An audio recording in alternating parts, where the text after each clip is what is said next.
Start. Let us consider a few points, and I shall be content to leave the further consideration of the question to the reader. Stop. A great writer speaking on this subject of money points out that in view of a future exchange, money is, as it were, our security. Stop. For he says it is necessary that he who brings it should be able to get what he wants. Stop.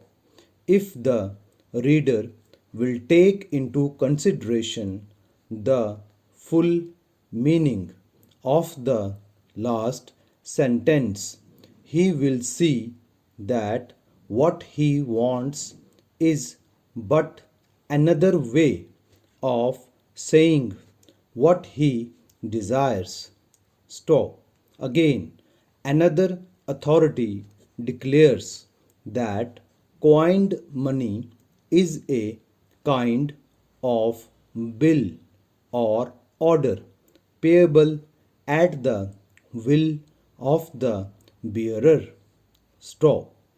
In like manner, still another writer states that a coin must be considered as a bill upon all the tradesmen in the neighborhood.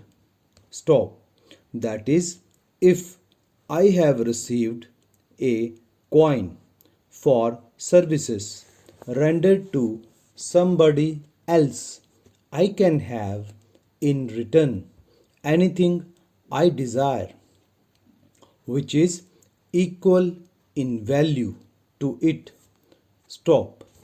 A fourth authority says money is a warrant which gives the bearer the right to draw from society when he desires services according to the value of the coin.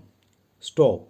Similar questions on the nature of money have been answered by various other writers in the same manner, so that I have concluded that the definition referred to is tolerably accurate, and it cannot be said that I have come to an unsatisfactory conclusion, and I hope you are satisfied.